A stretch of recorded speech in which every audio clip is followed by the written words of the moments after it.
Yes friends, మనం ప్రతిరోజు ఆనంద కలయిక. మనిషి ఎప్పుడు ఆనందంగా ఉండాలనే ఆలోచనలతో ఉన్నప్పటికి కూడా, జీవితకాలం మనిషి ఆనందంగా ఉండాలనే ఆలోచన ఉన్నప్పటికీ కూడా తనకి దుఃఖాన్ని ఇచ్చే కారణాలను ఎత్తుక్కుంటూ ఉంటాడు. ఎప్పుడు ఆనందంగా ఉండాలనుకుంటున్నా కానీ నా జీవితంలో దీని వల్ల ఆనందంగా ఉండలేకపోతున్నాను. ప్రతిసారి కూడా మన జీవితంలో ఆనందంగా ఉండడానికి అనేక కారణాలు ఉంటాయి. మన చుట్టూ మనం వెతుక్కుంటే ఆనందంగా ఉండడానికే ఎక్కువ అవకాశాలు మనకి కనిపిస్తూ ఉంటాయి, తారసపడుతూ ఉంటాయి. కానీ అన్ని అవకాశాలు ఆనందం వైపు ఉన్నప్పటికి కూడా ఏదో ఒక కారణం ఉంటుంది మనం దుఃఖించడానికి. ఆ ఒక్క కారణాన్ని పట్టుకుని మనం దుఃఖిస్తూ ఉంటాం. మనం గమనిస్తే ఫర్ ఎగ్జాంపుల్ నేను మాట్లాడుతున్నాను, నాకు తెలిసిన ఒక విషయాన్ని చెప్పే ప్రయత్నం చేస్తున్నాను. ఆ చెప్పే ప్రయత్నం చేస్తున్నప్పుడు ఎంతో మంది ప్రశంసిస్తూ ఉంటారు. అబ్బా మీరు భలే చెప్తున్నారండి అని చెప్పేసి. ఎవరో ఒకరు ఉంటారు, ఏం చెప్తున్నావు నువ్వు అని చెప్పేసి. ఇంతమంది ప్రశంసలు నాకు ఆనందాన్ని ఇవ్వగలుగుతున్నాయి, కానీ నేనేం చేస్తాను, ఇంతమంది ప్రశంసలు నేను పక్కన పెట్టేసి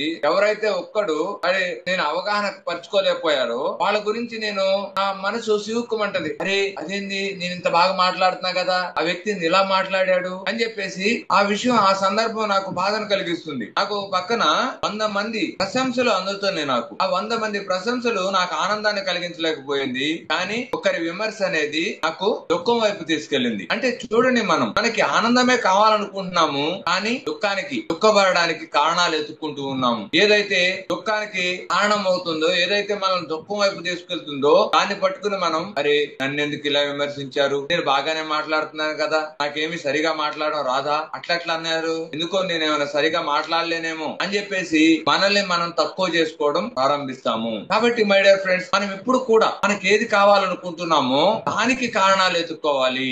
ఇది ఆనంద కలయిక. ఈ ఆనంద కలయికలో మనం వచ్చిన తర్వాత ప్రతి క్షణం కూడా మనం ఎలాంటి సందర్భాల్లోనైనా కూడా, ఎలాంటి సంఘటనలైనా కూడా, ఎలాంటి విపత్కర పరిస్థితుల్లో అయినా కూడా మనం ఆనందంగా ఉండడానికి కారణం ఎత్తుక్కోవాలి. ఎన్నో సందర్భంలో మనకి ఎన్నో అనుభవాలు జరుగుతూ ఉంటాయి. నిన్న ఒక సందర్భంలో పృథ్వీ మాస్టర్ చెప్తున్నారు, మనం కష్టాలు పోవాలనుకునే దానికంటే కూడా ఆ కష్టాలతో మనం జర్నీ చేసినప్పుడు ఎంతో నేర్చుకుంటాము, ఎంతో ఎదుగుతాము అని చెప్పేసి. అది ఎంతటి ఆనందాన్ని ఇస్తుంది అలాంటి ఆలోచన భావన. ఆ కష్టం వచ్చింది అనుకున్నప్పుడు దుఃఖం వస్తుంది, ఈ కష్టంతో నేను జర్నీ చేయడం వల్ల ఎంతో నేర్చుకుంటాను, ఎంతో ఎదుగుతాను అనుకున్నప్పుడు ఆ కష్టం కూడా ఎంతటి ఆనందాన్ని ఇస్తుంది, ఎంతటి బలాన్ని ఇస్తుంది. కాబట్టి మన ఆలోచన విధానం, ఒక వాటర్ బాటిల్ లో ఒక హాఫ్ వరకు వాటర్ ఉన్నాయి అనుకోండి, ఒకరి ఆలోచన విధానం ఏముంటుంది, అరే వాటర్ బాటిల్ లో సగం వరకు నీరు ఉన్నాయి అనుకున్నప్పుడు ఆనందం కలుగుతుంది, అరే వాటర్ సగం బాటిల్ ఖాళీగా ఉందా అనుకున్నప్పుడు బాధ కలుగుతుంది. ఏదైనా కూడా మనం చూసే విధానం, మనం తీసుకునే విధానం. కాబట్టి మన ఆనందానికి కారణము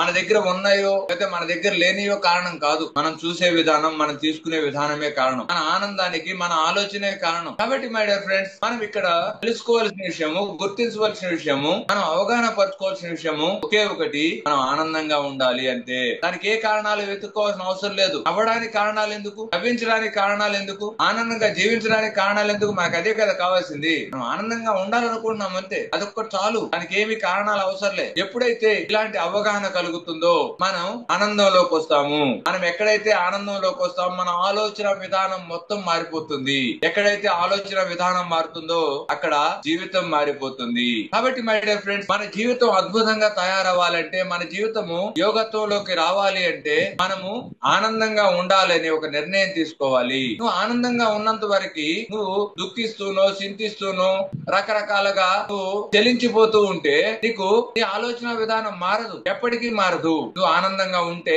నీ ఆలోచన విధానం సహజంగానే మారిపోతుంది. అక్కడ ఏది నీకు దుఃఖాన్ని ఇవ్వలేదు. రమణ మహర్షి అలా జీవించారు కాబట్టి ప్రతి సందర్భంలో కూడా తన దగ్గర ఏమున్నా లేకున్నా, ఎవరున్నా లేకున్నా, ఎలాంటి పరిస్థితుల్లో కూడా తను ఆనందంగా జీవించారు కాబట్టి తను ఒక యోగత్వంలోకి వచ్చారు. ఆయన నేను గొప్ప యోగిని, అందరూ అంటున్నారు నువ్వు గొప్ప యోగివి, గొప్ప యోగివి అని చెప్పేసి. అలాంటి పరిస్థితుల్లో కూడా ఆయనకి మరి శరీరానికి ఒక రోగం వచ్చినప్పుడు దాన్ని కూడా ఆనందంగా స్వీకరించారు. ఆయన ఆ శరీరానికి ఒక మిత్రుడు వచ్చాడు, ఆయన ఎక్కడా కూడా రోధించలేదు, దుఃఖించలేదు, అయ్యో నేను యోగిని కదా నాకెందుకు ఇలా అయ్యింది అని చెప్పేసి ఆయన చింతించలేదు. ఆయన ఏం చేశాడు, దాన్ని ఆనందంగా స్వీకరించాడు. ఆ యొక్క రోగంతో కూడా ఆనందంగా సంభాషించాడు. ఆయన అప్పుడప్పుడు ఆ క్యాన్సర్ పుండులో నుండి పురుగు బయటకు వస్తే ఆ వాతావరణం, బయట వాతావరణం దానికి సరిపడదని చెప్పేసి తిరిగి అలా ఆ పురుగుని లోపలేసేవాడంట. అంటే మనం ఎప్పుడైతే ఆనందంలోకి వస్తామో అంతటి ప్రేమ కలుగుతుంది. ఆనందంలో జీవించడం అంటే దైవత్వంతో జీవించడము. కాబట్టి మై డియర్ ఫ్రెండ్స్, మనము ఆ యొక్క దైవత్వంతో జీవించగలగాలి. దానికోసమే ఈ ఆనంద కలయిక. మనం ఇక్కడ చేస్తుంది ధ్యానం కాదు, మహాయజ్ఞము. కేవలం మనము ధ్యానం చేస్తున్నాం అనుకుంటాం. యజ్ఞంలో మనము సమిధలము, అందరము కూడా. ఒక సమిత ఎక్కడైనా కాలాల్సిందే. మనం వెలుగుతున్న దీపం లాంటి వాళ్ళము. ఖచ్చితంగా ఆ దీపము ఆ వెలుగుతున్న క్రమంలో ఆ ఒత్తి కాలుతూనే ఉంటుంది. అది సహజంగా జరుగుతుంది. కానీ అలాంటి సమిధలమైన మనము ఒక మహాయజ్ఞంలో కాలే అవకాశం వస్తే అది ఎంతటి భాగ్యము, ఎంతటి అద్భుతము. ఖచ్చితంగా జీవితం అనేది కొనసాగుతూ ఉంటుంది. ఒక మనం ఉపయోగించిన అరిగిపోతున్న ఐస్ మాదిరి జీవితం అనేది హరిస్తూనే ఉంటుంది, హరించిపోతూనే ఉంటుంది. ఎప్పటికప్పుడు ఆ యొక్క ఆయుష్ అనేది తగ్గుతూనే వస్తుంది. మనం దాన్ని వాడినా, మనం సరిగా జీవించినా, సరిగా జీవించకపోయినా. కానీ ఆ జీవితాన్ని సరిగా సక్రమంగా మనకి సద్వినియోగం చేసుకునే అవకాశం ఇది. మనం ఒక యజ్ఞంలో సమిధలమయ్యే మహత్ భాగ్యం ఇది. మన ద్వారా ఇంత అద్భుతం జరుగుతుంది అంటే ఎంత అదృష్టం మనది. మన జీవితాలు ధన్యం చేసుకుంటున్నాం. మన జీవితాలను మనం సార్థకం చేసుకుంటున్నాం. ఎలా? ఈ ఆనంద కలయికలో రావడం ద్వారా.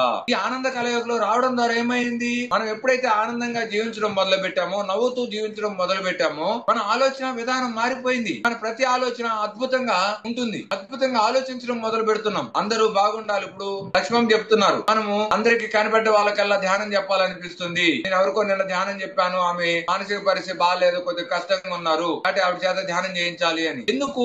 మనం ఆ స్థితిలో ఉన్నాం కాబట్టి ప్రతి ఒక్కరు ఆ స్థితికి చేరాలి, ఆ స్థితిలో చూడాలి అని మనసు తపిస్తూ ఉంటుంది. అలాంటి తపనే మనల్ని మరింత ఆనందం వైపు తీసుకెళ్తుంది, మరింత దైవత్వం వైపు తీసుకెళ్తుంది, మరింత ఆ కల్మషం లేని మనసుని సృష్టిస్తుంది. కాబట్టి ఈ రోజున ఈ యొక్క ఆనంద కలయిక, ప్రతిరోజు జరుగుతున్న ఈ యొక్క మహాయజ్ఞము మన జీవితాల్ని మన తెలియకుండానే అద్భుతంగా తీర్చిదిద్దుతుంది. ఇది కేవలం మనము సాధారణంగా చేస్తున్న ధ్యానం కాదు. ఎంతో మంది యోగుల కళని, ఎంతో మంది యోగుల సంకల్పాల్ని మనం నిజం చేస్తూ, ఆ నిజానికి, ఆ యొక్క సంకల్పానికి, ఆ యొక్క ఆ అద్భుతం కార్యరూపం దాల్చడానికి మనం అందరము శక్తిని సమకూరుస్తున్నాము. ఆ యజ్ఞము దివ్యంగా జరగడానికి మనము సమిధలం అవుతున్నాము. ఇది ఎంతటి మహాపుణ్య కార్యమో, మన జీవితాలని విముక్తులు చేయడానికి ఇది మహద్భాగ్యము. కాబట్టి మై డియర్ ఫ్రెండ్స్, మనం అందరం కూడా ఈ ఎరుకలో ఉండాలి. నేనే ఉంది, పొద్దున్నే లేచాను, 2 గంటలు ధ్యానం చేసుకున్నాను, సాయంత్రం మళ్ళా 1 గంట ధ్యానం చేస్తున్నాను అని మీరు సాధారణంగా తీసుకుంటున్నారే మీ విషయాన్ని. మీరు చేసే 2 గంటల ధ్యానము కేవలం మీ ఎదుగుదలకు మాత్రమే కాదు, మీరు ఎదగడంతో పాటుగా ఒక అద్భుత సృష్టి జరగడానికి కారణం అవుతుంది. అది మనం గుర్తిస్తే ఎంత గర్వంగా ఉంటుందో, మనకి ఎంత గొప్పగా అనిపిస్తుందో, ఆ భావనలే మనల్ని ఎంత ఉన్నతంగా తీర్చిదిద్దుతాయో, మన స్థితిని మనకు తెలియజేస్తాయో. కాబట్టి ఆ విషయాన్ని గుర్తించాలి. మనం ఈ రోజు మనం చేస్తుంది కేవలం ధ్యానం కాదు, మనం చేస్తుంది ఒక మహాయజ్ఞము. ఆ యజ్ఞంలో మనం అందరము సమిధలమే. ఆ యజ్ఞ ఫలం ఖచ్చితంగా మన అందరికి పంచబడుతుంది.